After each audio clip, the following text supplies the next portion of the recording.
आइए दोस्तों शुरू करते हैं। आज देखेंगे हम एसएससी सीजीएल 2025 जो 12 सितंबर 2025 का थर्ड शिफ्ट का जो पेपर हुआ था उसका सॉल्यूशन देखेंगे। शुरू करते हैं। पहला क्वेश्चन, इसका पीडीएफ आपको टेलीग्राम चैनल पे मिल जाएगा। देखिए पहला क्वेश्चन है कि ए का 60%, तो 60% को कितना लिखते हैं 3/5।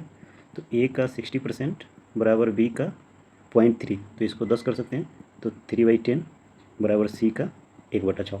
ठीक है, देखिए इसको ऑप्शन से बना सकते हैं कि ए और बी में जो है इससे ख़त्म, तो 1 और 2, सिर्फ ए और बी को लेंगे तो ए के जो नीचे आएगा और बी के जो नीचे आएगा वही एक दूसरे का वैल्यू होता है। तो ए का 1 और बी का 2, यानी कि 1:2 के अनुपात में। तो देखिए 5 दूना 10, ये हो रहा है ना 1 2। यहाँ पे देखिए ये 9 और 5 हो रहा है, ये 2 1 हो रहा है, ये भी 2 1 हो रहा है। तो 1 और 2 के जो रेशियो में है, 1 और 2 के रेशियो में सिर्फ ये आ रहा है, तो यही आंसर हो जाएगा। ठीक है, ऐसे इसको देख लेते हैं कि देखिए यहाँ पे था ए का 3/5, ये 3/5 था, ये 3/10 था और ये 1/6 था। ठीक है, तो इसको क्या कर लेंगे कि सबको पलट देंगे, ये सबका जो एलसीएम आएगा, अच्छा इसको पलटेंगे तो 6 आएगा ना। तो सबका एलसीएम 3 आ गया, तो 3 आ गया, तो इसमें 3 से गुना करेंगे, इसमें भी 3 से गुना और इसमें भी 3 से गुना, 3 से 3 3 से 3, तो 5:10:18 आंसर हो जाएगा। ठीक है, ये आंसर है। देखिए दूसरा क्वेश्चन दिया है, एक कार 1 मिनट में 0.875 किलोमीटर, यानी कि 875 मीटर ही है। ठीक है, 1 मिनट में 875 मीटर की यात्रा करता है। अगर पॉइंट लगा देंगे तो किलोमीटर हो जाएगा। ठीक है, तो 1 घंटा 45 मिनट में बोल रहा है। ठीक है, तो 1 घंटा में कितना होगा 60 मिनट और ये 45 मिनट, दोनों को जोड़ देंगे तो 105 मिनट। तो 105 से मल्टीप्लाई कर देते हैं। अब देखिए आंसर जो दिया है सारा किलोमीटर में दिया है, तो फिर ये मीटर में आएगा ना, तो 1000 से भाग तो देना ही पड़ेगा। ठीक है, तो देखिए यूनिट डिजिट से भी अगर चलते हैं तो देखिए 5 5 25, यानी कि यूनिट डिजिट 5 आएगा।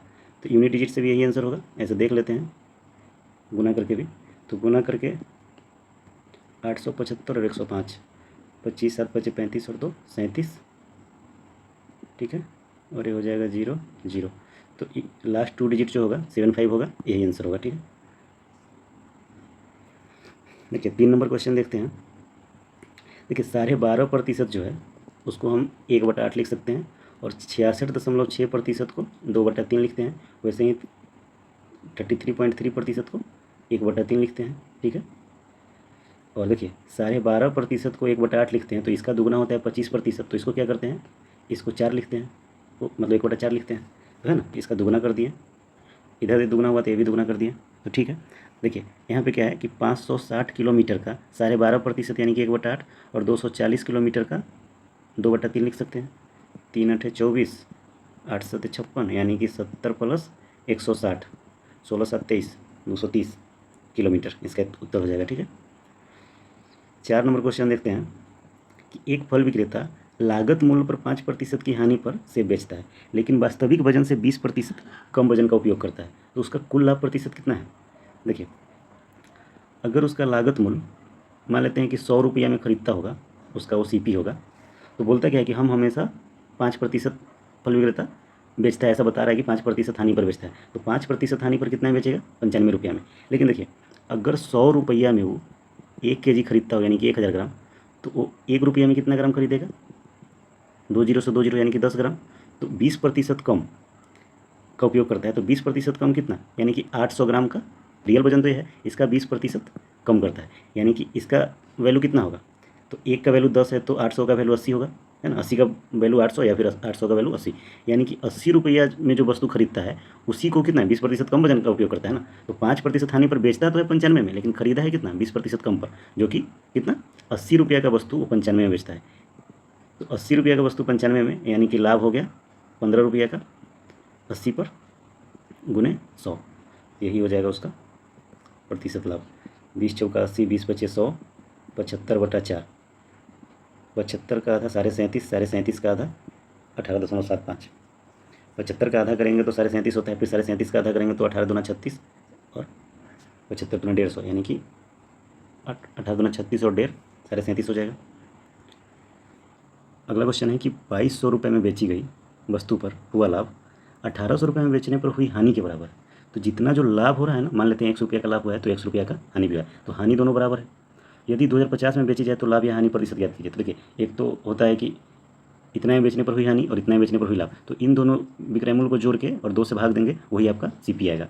तो 1800 और 2200, 2200 प्लस 1800 को 2 से भाग देंगे, 1100 प्लस 900 यानी कि 2000 आ गया। और बेचा कितना में है, बेचा है 2050 में, तो कितना का प्रॉफिट हुआ है, 50 रुपये का।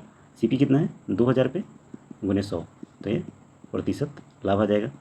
तो लॉस वाला तो नहीं होगा आंसर, प्रॉफिट वाला होगा। 1 2 3 से 3, तो 5/2 यानी कि 2.5% का प्रॉफिट हुआ है। ठीक है, अब देखिए इसको थोड़ा सा देख लेते हैं बेसिक से भी। ये देखिए CP बराबर क्या होता है, विक्रय मूल्य माइनस प्रॉफिट, विक्रय मूल्य माइनस लाभ होता है। और जब लॉस हो तब SP प्लस लॉस को जोड़ देंगे, मतलब विक्रय मूल्य प्लस लॉस को जो जोड़ेंगे वही CP के बराबर होता है। तो यहाँ पे है 2200 रुपया प्लस प्रॉफिट और लॉस को x मान लिया तो x है, क्योंकि दोनों बराबर है। और इधर 1800 रुपया प्लस x है, यहाँ पे माइनस।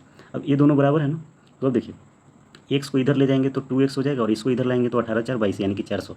तो आपका जो x का वैल्यू आया है, जो कि लाभ और प्रॉफिट कितना का है, 200 का, तो इसमें से 200 माइनस करेंगे तो CP आ जाएगा, यानी कि 2000 है। और इसमें 200 जोड़ेंगे तो भी CP 200 आ जाएगा, 2000 आ जाएगा। और SP कितना है, 2050, तो 50 रुपये का प्रॉफिट 2000 पे, तो 2.5%। अगला क्वेश्चन देखते हैं। बोल रहा है कि एक विक्रेता 500 रुपये प्रति शर्ट की दर से 2% कमीशन कमाता है, ठीक है, तथा 150 रुपया प्रति टाई की दर से 12% कमीशन कमाता है। तो प्रतिदिन 3 शर्ट और 4 टाई बेचता है, एक दिन में 3 शर्ट बेचता है और 4 टाई बेचता है, तो 30 दिन में उसका कुल कमीशन कितना होगा। तो देखिए 3 शर्ट है, एक शर्ट का 500 रुपया, तो 3 शर्ट इतना हुआ, इस पर 2% कमीशन, तो 2% कमीशन ये खत्म हो जाएगा। और देखिए 150 रुपया का एक टाई है, तो 4 टाई बेचता है, तो इस पर कितना कमीशन मिलता है, 12%। 50 तिया 150, 50 दूना 100, 2 से 6, यहाँ पे 5 तिया 15 दूना 30। देखिए एक दिन का जो वो कमीशन कमाता है वो इतना है, ठीक है, 5 तिया 15 दूना 30, तो प्लस 6 चौका 24 तिया 72। और पूछा कितना का है, 30 दिन का, तो एक दिन का इतना था, तो 7 और 3 10, 102 गुने 30, 0 3 दूना 6, 30 60, ठीक है। देखिए 7 नंबर क्वेश्चन है कि एक परिवार का भोजन, कपड़ा और मनोरंजन पर जो व्यय है 2-4-4 के अनुपात में, आने वाले वर्ष में भोजन की लागत में 100% की गिरावट, कपड़े की लागत में 5% की वृद्धि और मनोरंजन की लागत में 15% की गिरावट आने की उम्मीद है।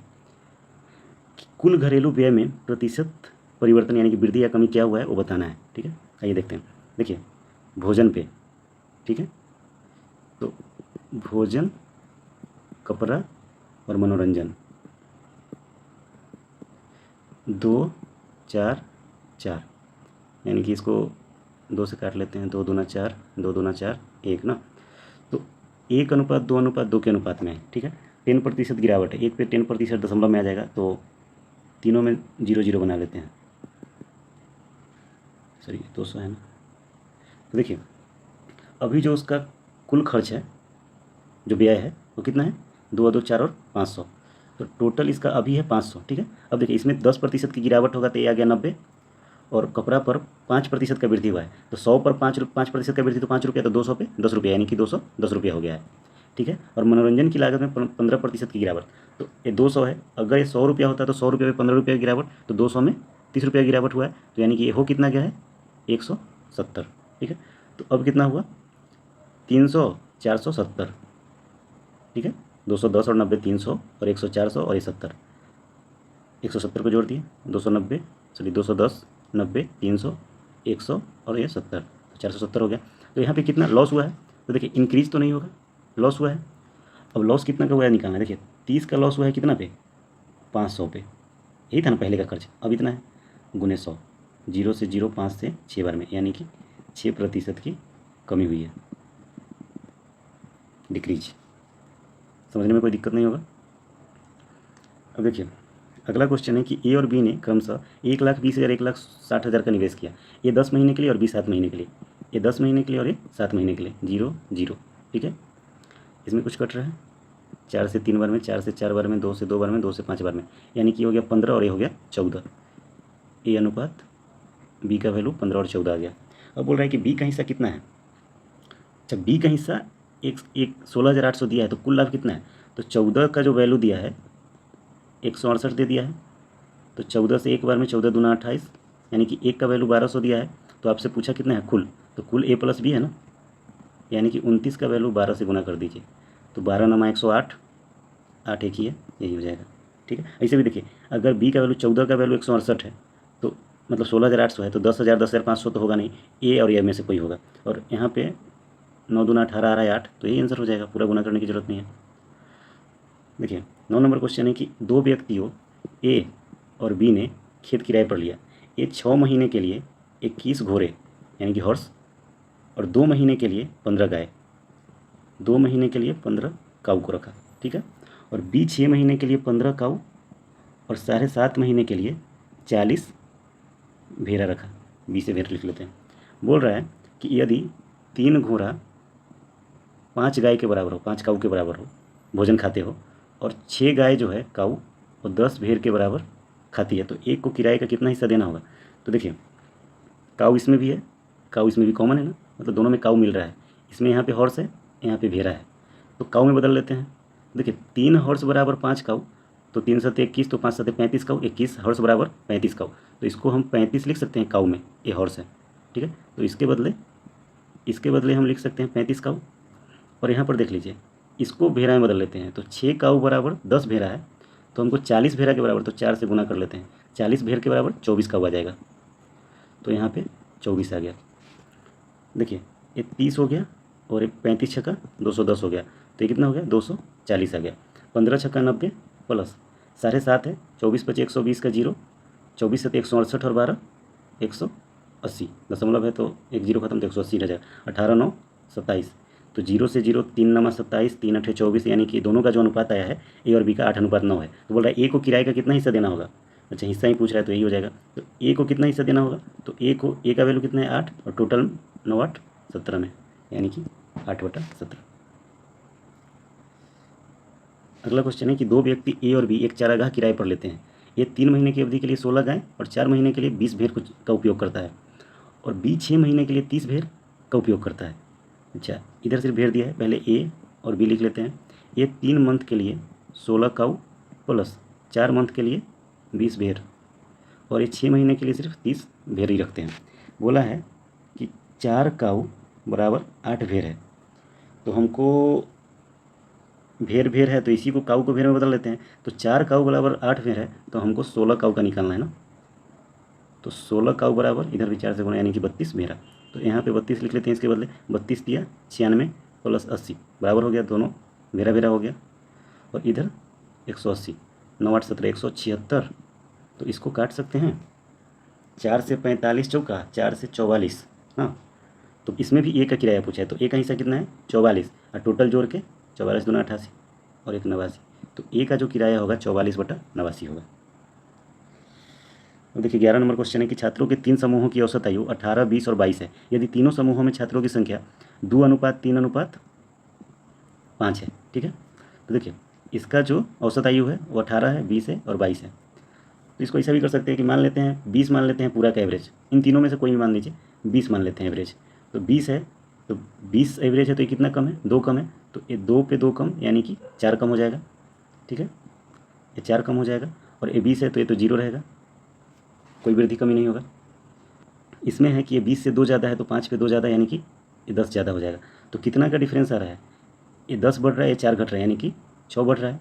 तो इसका जो ये 6 जो बढ़ रहा है, ये टोटल कितना है 5 और 3 8 और 2 10, छात्रों का जो अनुपात है 10 पे, तो 10 पे 6 बढ़ रहा है, यानी कि एवरेज 20 माने थे ना, तो 20 से ये 0.6 ज़्यादा है, यानी कि 20.6 आपका कुल औसत आयु यही था। ठीक है, ये समझ में आ गया होगा। अगर समझ में नहीं आया तो आप ऐसे भी बना सकते हैं। देखिए मान लेते हैं कि ये 2x है, ये 3x है, रेशियो में तो 3x बच्चे होंगे, 5x बच्चे होंगे। 18 से इसको गुना करेंगे तो 36x प्लस ये औसत है और ये संख्या है, तो इसमें गुना करना होगा ना, तो टोटल इतने बच्चे का आयु हो जाएगा। 18 दूना 36x आयु है टोटल। 20 वाले को है 20 दिया 60x, और ये 22 बचे 110x। टोटल छात्र कितना है 5 और 3 8 और 2 10x, तो ये हो जाएगा 110 और 60 170 और 36, यानी कि 206/10। तो ये खत्म, ऊपर नीचे x था खत्म, यानी कि 20.6 है ना टोटल औसत। तो ऐसे ही बना सकते हैं। अब देखिए 11 संख्याओं का औसत 68 है, प्रथम 5 संख्या का औसत 63 है और अंतिम 5 संख्या का औसत 72 है। तो छठी संख्या क्या है? तो देखिए इधर 5 संख्या और 5 संख्या, 10 संख्या हो गया, तो 11 में से 10 संख्या घटेगा तो एक संख्या बचेगा। तो इसका देखिए बेसिक रूल तो है 11 संख्या का औसत इतना है तो 11 का टोटल वैल्यू इतना हो जाएगा, 5 गुने 63 और 5 गुने 72। इसको भी घटाएंगे तो छठी संख्या आ जाएगी। ठीक है, ये है एक। और दूसरा है कि औसत यहाँ पे 68 है, तो ये इससे कितना कम है? 5 कम है। तो 5 कम है कितना पे? 5 पे, तो यानी कि 5 पे कम है, यानी कि 5 25 का कम ही हुआ है। और ये जो है 72, ये इससे कितना ज़्यादा है? 4 ज़्यादा है, और ये भी 5 पे, यानी कि ये 20 ज़्यादा है। तो 20 और 25 कितना? 5 का कमी हो रहा है। तो 5 का कमी हो रहा है इस औसत में। ये जो औसत है 68, ये 5 कम है, यानी कि इसका जो छठी संख्या था ये 5 ज़्यादा रहा होगा, यानी कि 73 हो जाएगा। ठीक है, और इसको बनाना है तो 5 तिया 15, 315 हो जाएगा, 72 बचे 360 हो जाएगा। तो 300 300 600 और 60 और 15 75, यानी कि 375 वैल्यू आ गया।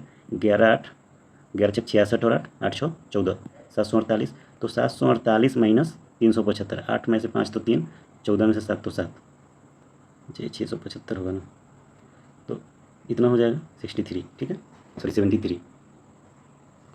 अगला क्वेश्चन है कि 300 और 450 के बीच उन सभी पूर्णांकों का औसत क्या है जो 13 से पूर्णतः विभाज्य। ठीक है, तो 300 और 400 के बीच, तो देखिए 300 तो 13 से नहीं कट रहा है ना, 26 4 40, यानी कि 299 कट रहा था। तो अगला संख्या जो होगा 13 299, यानी 312 कटेगा पहली संख्या ना, 13 दूना 26 और 5 52। ठीक है, अब अगला जो 13 के गैप पे होगा वो कटेगा, 13 12 25, 325 कटेगा, 13 दूना 26 और 13 25 65। तो ऐसे ही 13 के गैप पे कटेगा। और 450 से पहले कौन सा संख्या कटेगा? तो इसमें 13 से भाग देंगे तो 13 तिया 39, तो 6 पर 0 60, यानी कि 60 है तो 52 कटता है, 8 कम, तो 50 में से 8 कम तो 442। तो देखिए अब इसका बोला है कि सभी पूर्णांकों का औसत निकालिए। ठीक है, तो जब सभी पदों के बीच समान अंतर हो तो प्रथम पद जोड़ अंतिम पद बाई 2, 312 प्लस 442/2, 2 और 2 4, 4 और 1 5, 4 और 3 7, 2 से 2 तिया 6, 2 सते 14, 2 सते 14, 377 इसका औसत आएगा। एक बिल्डर के पास 100 मीटर बार लगाने का तार है, वह इस तार का उपयोग एक गोलाकार बगीचे और या तो एक वर्गाकार बगीचे को घेरने के लिए कर सकता है।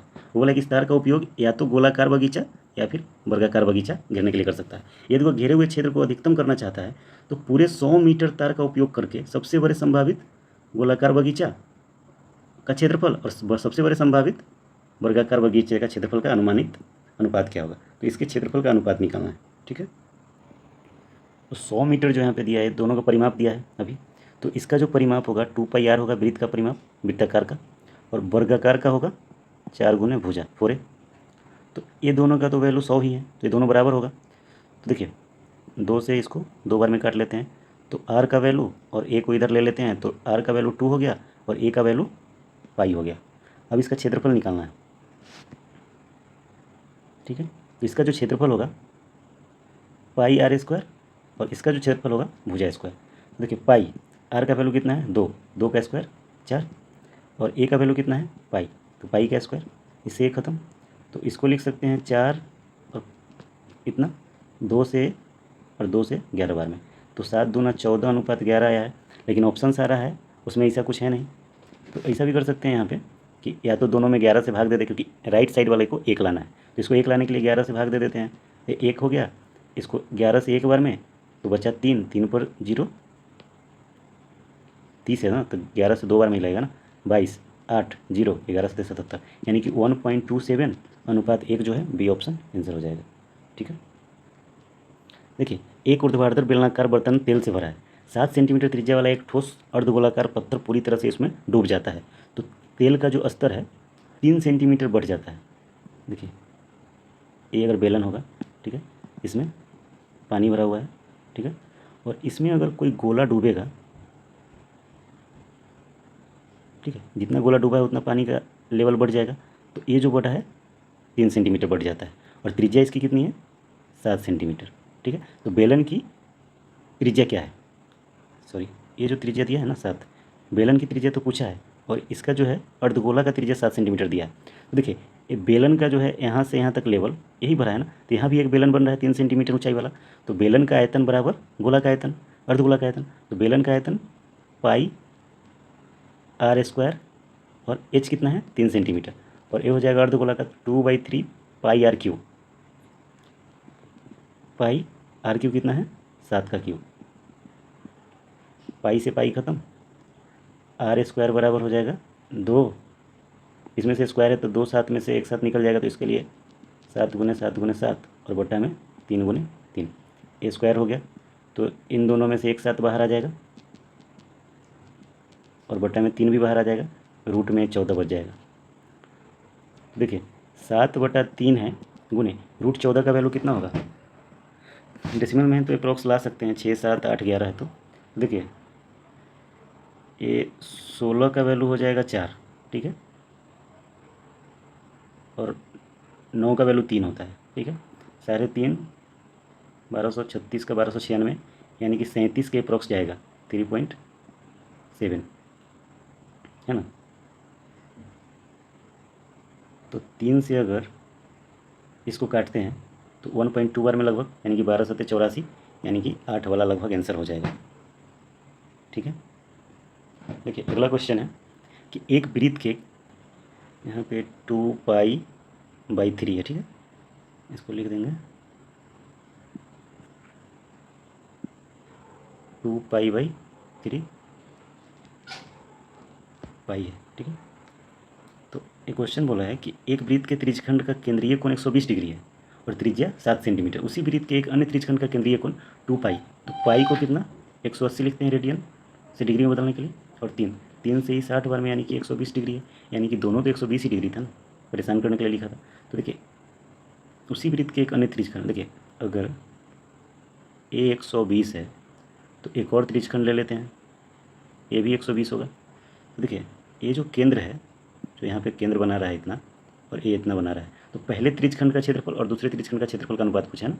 तो देखिए इस त्रिज्यखंड का क्षेत्रफल कितना होगा, जितना भी होगा इसके तो बराबर ही होगा ना, तो दोनों बराबर वाला 1:1 हो जाएगा। ये दोनों का जो क्षेत्रफल होगा ये तो बराबर ही होगा ना, इसको बनाने की जरूरत ही नहीं। देखिए एक वृत्ताकार डिस्क की त्रिज्या 10% कम हो जाती है तो इसके क्षेत्रफल में कितने प्रतिशत की कमी होगी।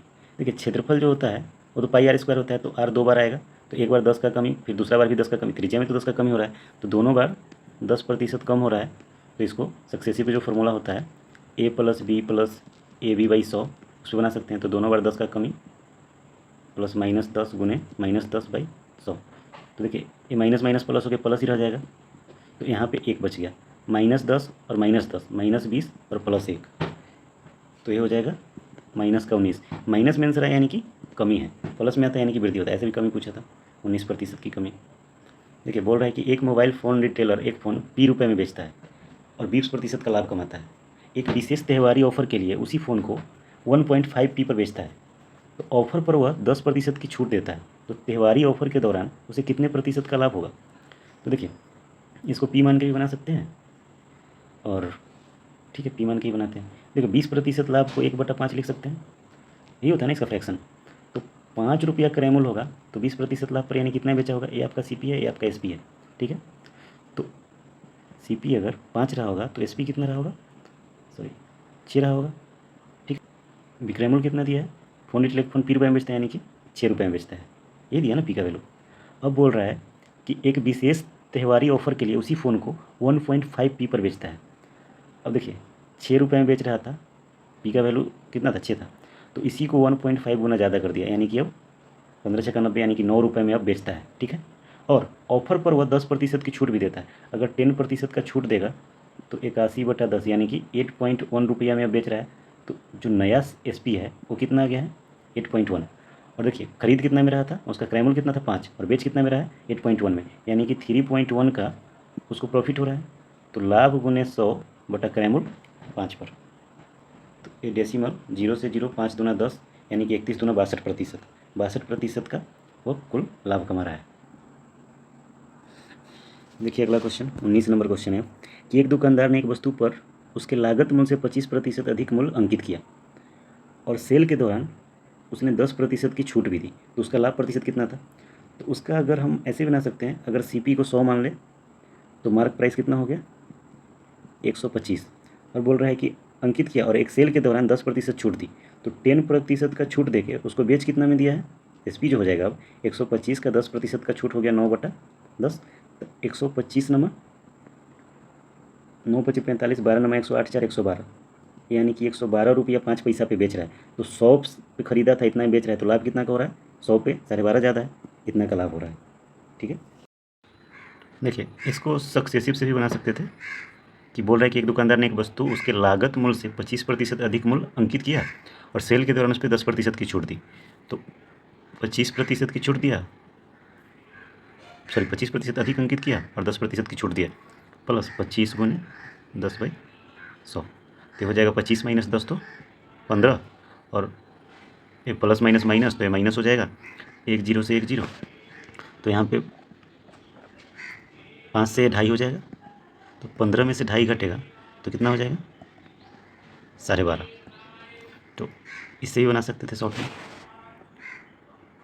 देखिए अगला क्वेश्चन है 20 नंबर कि एक दुकानदार ने अपने माल पर लागत मूल्य से 60% अधिक अंकित करता है, तो 60% कितना होता है 3/5, यानी कि 5 इसका CP था पहला प्राइस, तो उसका मार्क प्राइस कितना हो गया 5 पे 3 बढ़ाया, यानी कि 8/5। तो ये CP है और ये इसका अंकित मूल्य है। वह अंकित मूल्य पर 25% की छूट देता है। 25% जो होता है 1/4 होता है, यानी कि 4 पे 1 छोड़ रहा है, यानी कि अब तो देखिए 8 रुपया इसका था मार्क प्राइस, इसका 3/4, यानी कि कितना प्राइस हो गया है 6 रुपया हो गया है। ठीक है, छूट के बाद अब बोल रहा है कि यदि वह 150 का अतिरिक्त नकद छूट भी देता है, अब देखिए 6 रुपया में यहाँ 25% छूट के बाद इसका प्राइस कितना है 6 रुपया। अब इस पर भी तो हमें क्या करते हैं कि यहाँ पे देखो वैल्यू तो हमको ज़्यादा निकालना है, तो इसमें x मान लेते हैं, इसको भी x मान लेते हैं, इसको भी x मान लेते हैं, x लगा देने से कोई दिक्कत नहीं है। देखिए 6x है, इसमें 150 का एक्स्ट्रा छूट देता है। ठीक है, और इधर जो है फिर भी लागत मूल्य पर, लागत मूल्य कितना था 5x, इस पर 14% का लाभ होता है। ठीक है, 5 से अगर इसको काटेंगे 20 बार में, और 2 से 10 बार में, और 2 से 57 बार में, 0 से दशमलव, तो यहाँ पे 5.7x, और जो 6x इधर प्लस में इधर माइनस में आ जाएगा, और इधर -150, तो -150 बराबर ये हो जाएगा -0.3x, माइनस से माइनस खत्म है, दशमलव है तो इधर 0, तो 3 से ये हो जाएगा 500 x का वैल्यू। तो x का वैल्यू 500 आ गया, तो माल का लागत मूल्य क्या था, माल का लागत मूल्य तो 5x है, CP बराबर जो है वो तो है 5x, तो 5 × 500 यानी कि 2500 इसका आंसर है। ठीक है, अगला क्वेश्चन है 21 नंबर की 45 रुपया प्रति kg वाली चीनी में के लगभग कितने ग्राम चीनी को 32 रुपया प्रति kg वाली 25 kg चीनी के साथ मिलाया जाना चाहिए ताकि मिश्रण को 43 रुपया 70 पैसा प्रति kg बेचकर 15% का लाभ प्राप्त किया जा सके। देखिए पहली क्रय मूल्य, ये जो फॉर्मूला होता है मिश्रण का, पहली क्रय मूल्य और इस तरफ लिखेंगे दूसरा क्रय मूल्य।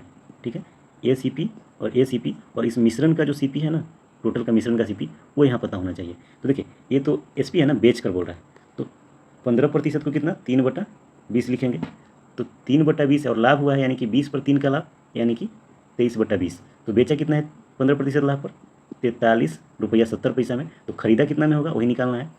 तो 23 से एक बार में लगाएंगे तो ये हो जाएगा 0 2, 23 से एक बार में, और 23 नमा होता है 207, यानी कि 19 दशमलव नहीं क्रॉस कर गया ना, यानी कि 1.9 गुना इसको करेंगे तो 19 दूना 38, यानी कि ये 38 बन जाएगा। ठीक है, 1.9।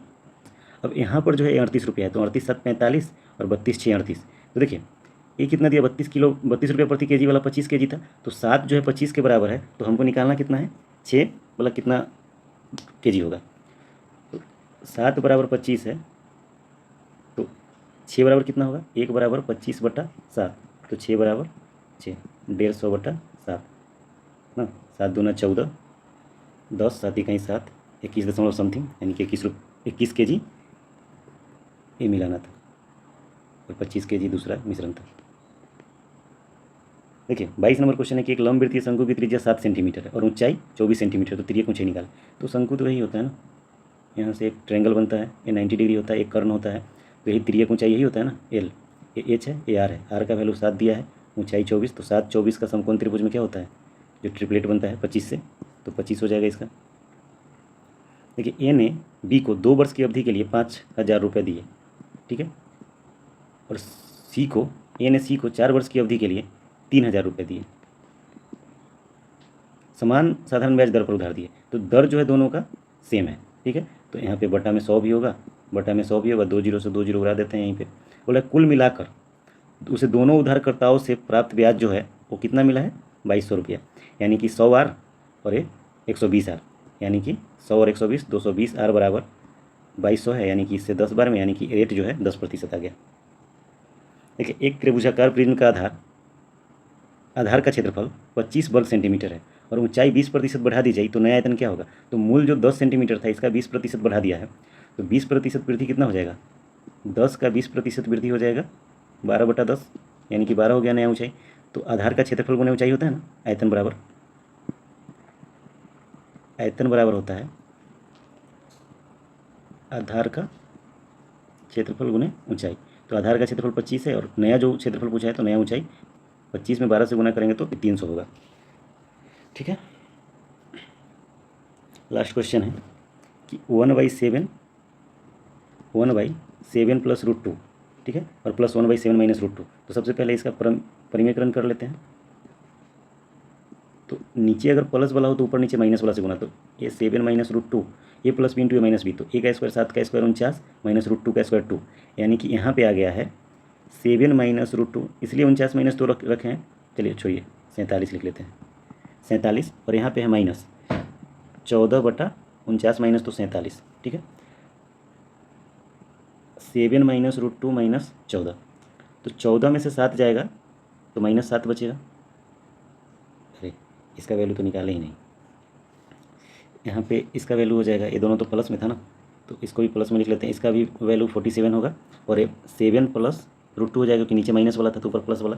अब देखिए यहाँ पर एलसीएम होने के बाद यहाँ पे प्लस में 7 प्लस √2 आएगा, ठीक है, ये √2 और 7 और 7 14, और 14 माइनस 14, यानी कि अगर ऊपर वाला अंश होता है और नीचे वाला हर होता है, ठीक है, ये अंश होता है नोमिनेटर और डिनोमिनेटर, तो अगर अंश का वैल्यू 0 हो जाए तो पूरा का वैल्यू 0 हो जाता है, और यदि हर का वैल्यू 0 हो जाए तो ये इनफाइनाइट हो जाता है, ठीक है। तो यही था, बहुत बहुत धन्यवाद।